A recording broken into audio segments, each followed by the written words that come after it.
Saudara-saudariku yang terkasih, marilah kita bersatu hati dalam novena Santa Perawan Maria dari Gunung Karmel.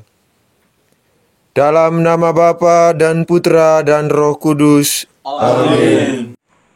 Saudara-saudariku, marilah kita mendengarkan renungan.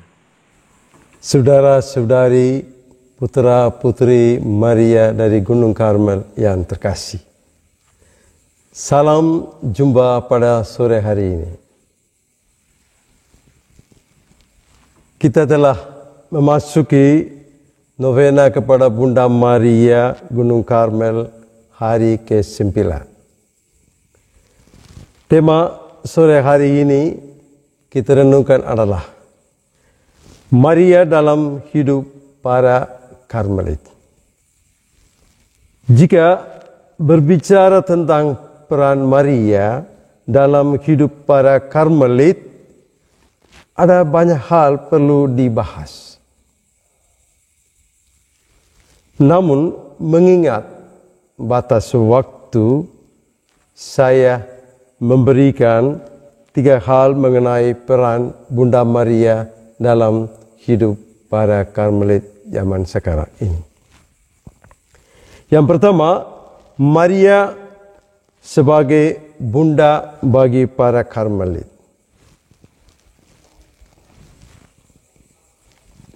Yang kedua, devosi kepada Bunda Maria dalam hal melalui skapuler suci. Yang ketiga, Maria adalah teladan doa dan kontemplasi bagi para Karmelit.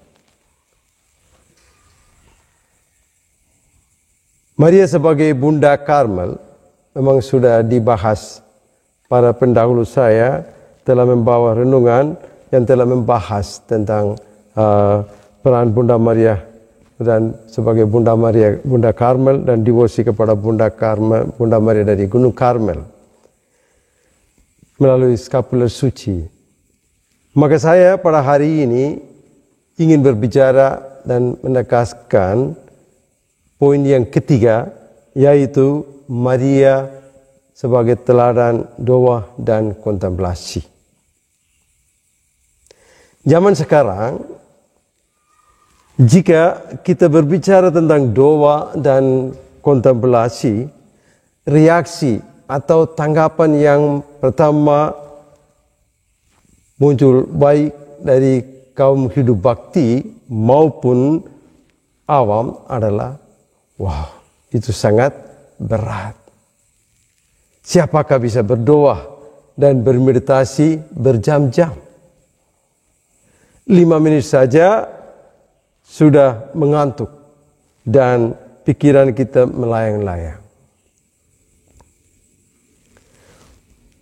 Para Karmelit diidentik dengan doa dan kontemplasi. Dan Maria menjadi teladan dan model bagi mereka untuk menjalankan doa dan kontemplasi. Dalam hal ini, ada 4 ciri pokok yang akan kita lihat pada Bunda Maria, yang menjadi teladan yang harus kita ikut sebagai seorang pendoa. Agar kita dapat menjalankan doa dan kontemplasi, hemat saya, paling kurang kita harus melakukan 4 hal. Yang pertama adalah merenungkan firman Allah. Yang kedua, yang pertama adalah mendengarkan firman Allah. Yang kedua, merenungkan firman Allah. Yang ketiga, menyimpan dalam hati. Dan keempat, menjadi pelaku sabda Allah.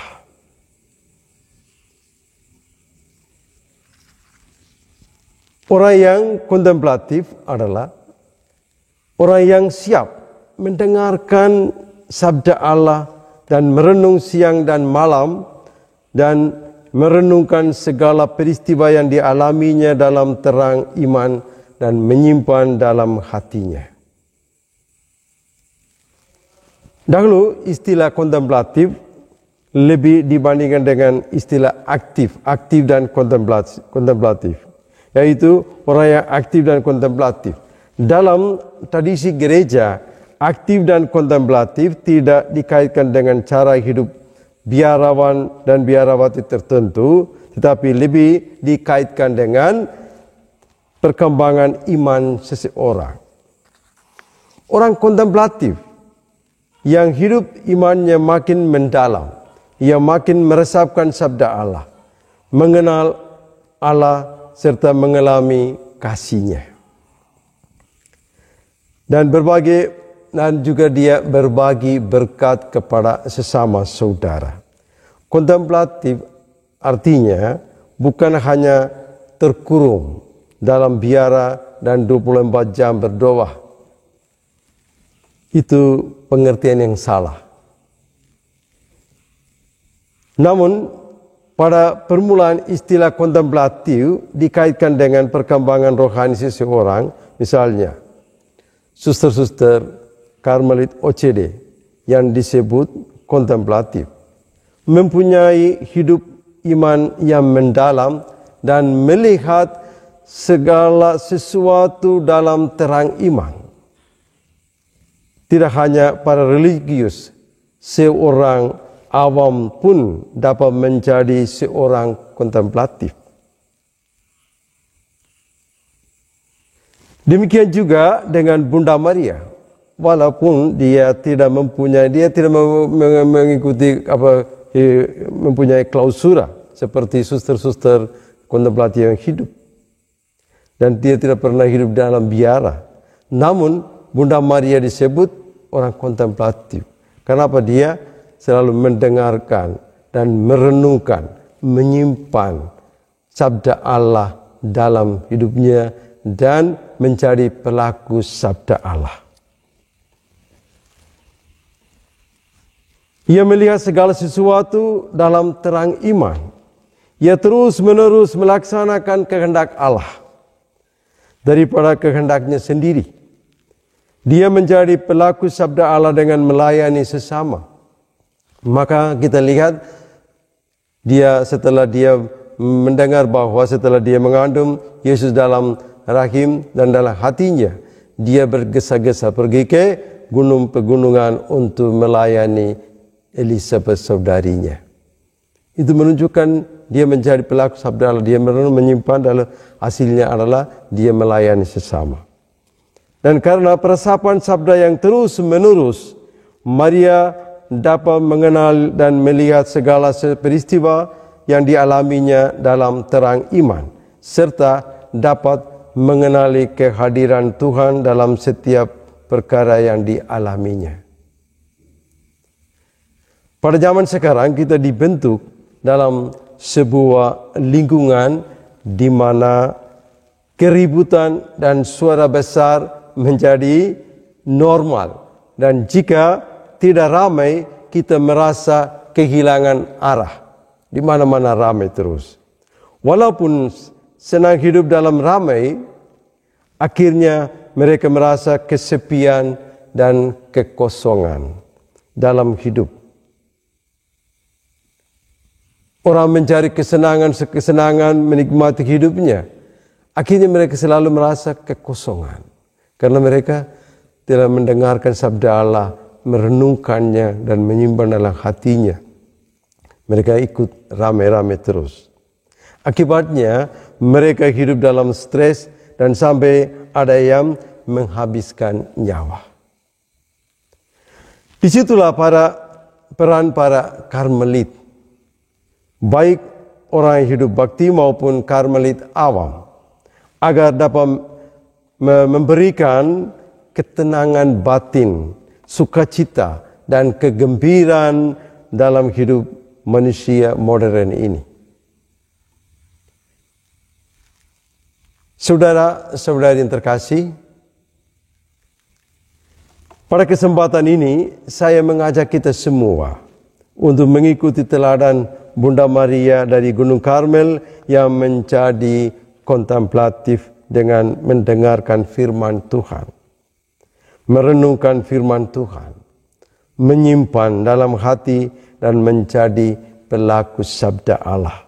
Dengan demikian, kita dapat membagikan pengalaman akan kasih Allah kepada sesama saudara yang sedang bergumul dengan berbagai macam persoalan dalam hidup mereka. Semoga Bunda Maria selalu menolong kita untuk menjalankan panggilan kita masing-masing.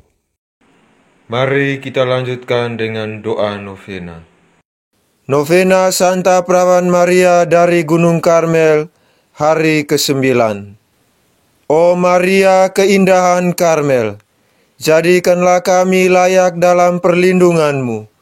Selimutilah kami dengan skapulir-Mu, dan jadilah bagi kami teladan hidup yang suci. Maria, kuntum Karmel dan Bunda tak bercela, limpahkanlah rahmat yang kami, anak-anak-Mu, butuhkan. Kami anak-anak-Mu bersukacita dalam segala kebajikan-Mu. Kami mengagumi kerendahan hati-Mu dan bersukacita dalam belas kasih-Mu. Marilah kita berdoa.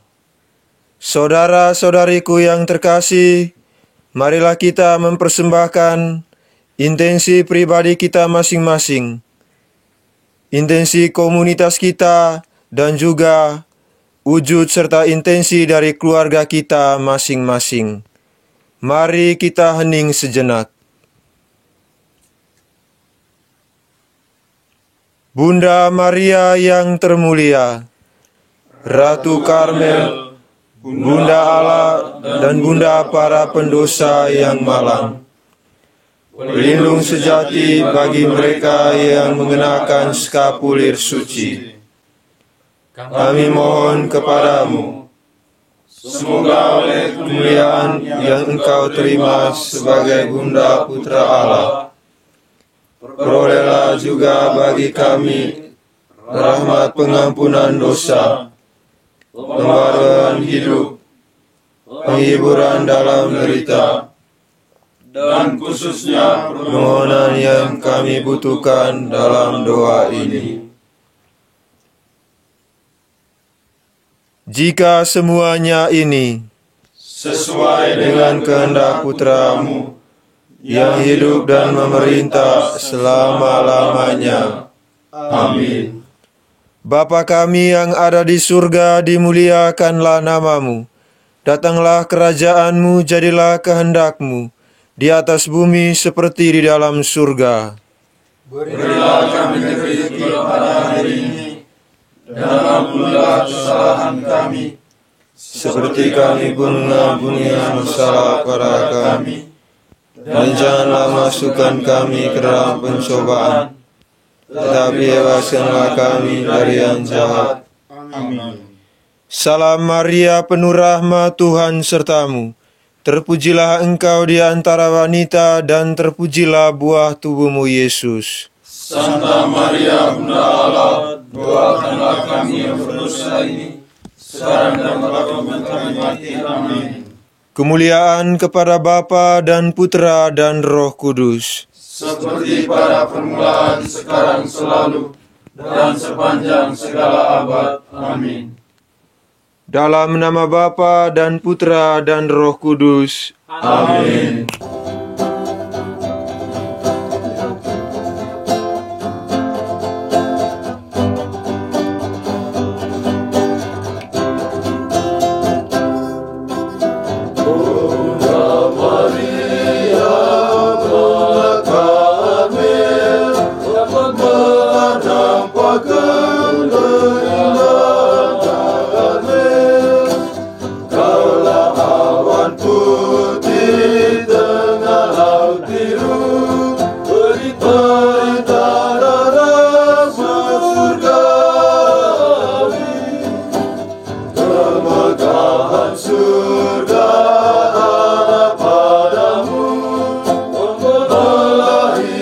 Yesus Kristus Putra Bapa, Engkaulah juga undang kami semua pada Yesus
kami semua